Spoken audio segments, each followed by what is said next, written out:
Yeah, my brother, my sister, as you can see, one of our sisters in America sent me this morning to give few people. These people where they see here now, they are homeless since 4 years now. Their hometown, Fulani terrorists, came that place, attacked them, killed many people. And since 4 years now, they are homeless. There are few here. There are few. There are thousands. There are few. Many are widows. Fulani terrorists killed their husband. So I'm here to share them this morning that one of our sisters gave me in America to come and give them. But I want to use this opportunity. Igwandibo, please, our people in Eyamufi and Taofu, most especially that the homeless, since 4 years now, their hometown, they run away from their hometown due to Fulani terrorist attack. Some they kill their husband, some their son, some their brothers. They bomb their house. Thousands of houses has been destroyed. Yes.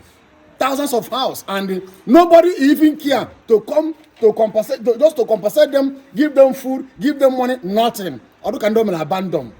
But we are living fine in Anambra, in Enugu town, in Abia State, in Lagos, different places. But our people are suffering inside here. Although somebody from America, abroad in Nigeria, somebody that is not from Africa, send me money to give few of them. Please, my brother, my sisters, Ndibo, let's rise up to help our brothers, our sisters. Somebody from America build few people house in a Yamufi. Oh, that is why in Joebana village here. Please, if you can come all 2 rooms, Lolafa, 1 room, Lolafa, 3 rooms, Lolafa. It's very important. I pray that other people, Omuna Indibo, Hagana, Dokone, Yokolo Naga, Bikolu. Okay, this is yeah. Yeah.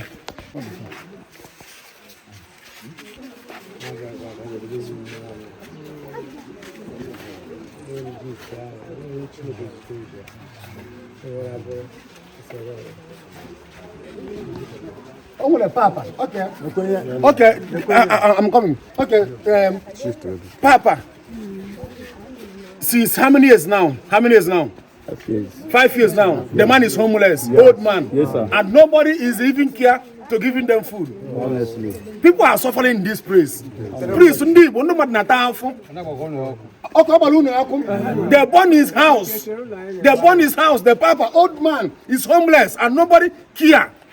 People are suffering in this village. In Eyamufi, Enugu State. More than 13 villages, Fulani terrorists pursue them out. They are homeless and nobody care, both old. May God have mercy. Also.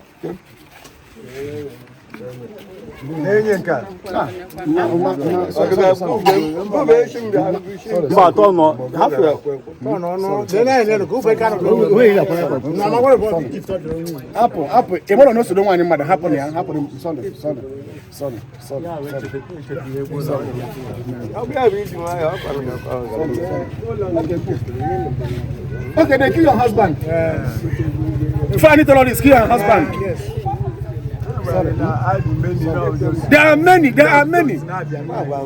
and all these people where they see a talk, they are homeless. All of them are homeless. There are few people here. Few people here. All of them are homeless. Okay. Okay, give them mama. Okay, how long they kill his son?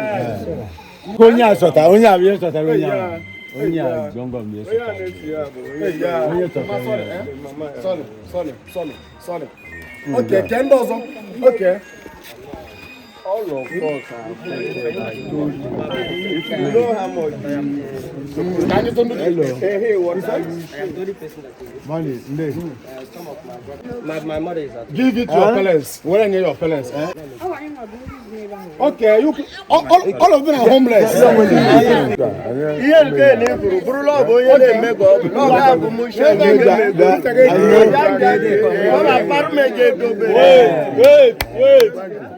Why not? They kill his husband.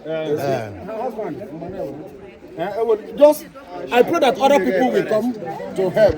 Yes. They go your house.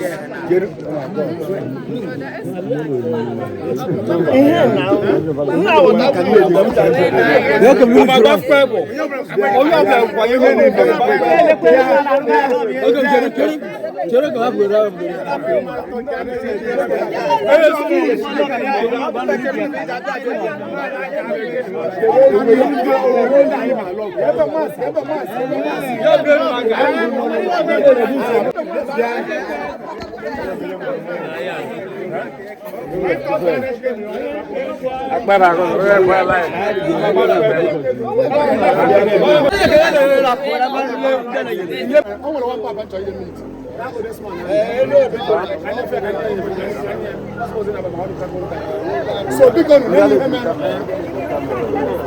I pray that other people will come.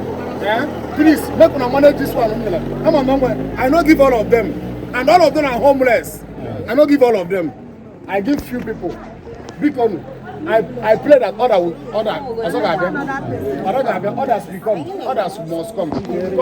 And I pray that our brothers, our sisters will remember you people. Please. So my brother, my sister.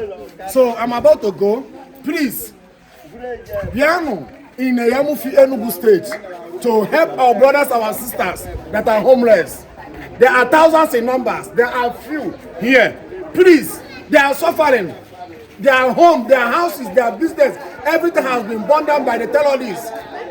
Since many years, they are homeless. Please, you people should come and help them.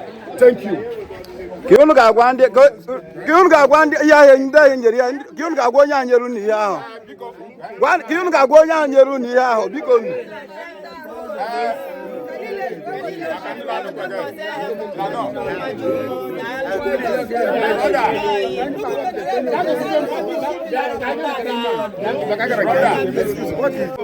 behalf of the IDPs here, the whole people here, they're all IDPs. Okay, IDPs. Yes. IDPs. The whole people here, they're all IDPs. Okay, they are homeless. They are homeless. Okay. So, on behalf of these IDPs, we have to say, may God bless you. Amen. Amen. And for the fact that I've spoken now, I know Nigerians, they will listen to us.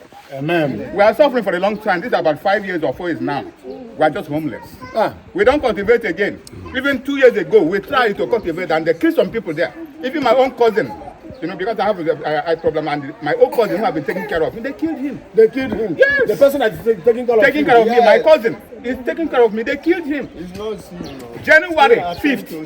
We buried him January 5th of this year. So what I'm saying is that for the fact you remember what God will remember you. Amen. And Amen. government will listen to us. Amen. I am the presiding chief of this village. That's why I'm speaking. And I have to go bold enough to speak. Talk to government. Amen. Talk to their hearing. Let them listen to us because we are suffering here. Amen. Thank you.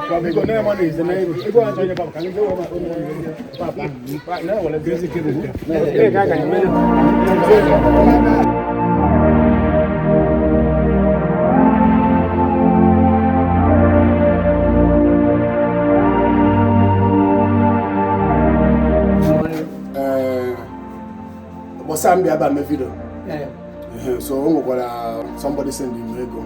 So I catch a go mondo money. I'm also not make sure so because they manage here. They manage here. Now Papa, now him be the oldest man in his village. But since how many years now Papa is homeless? Nengelagi. The man is homeless.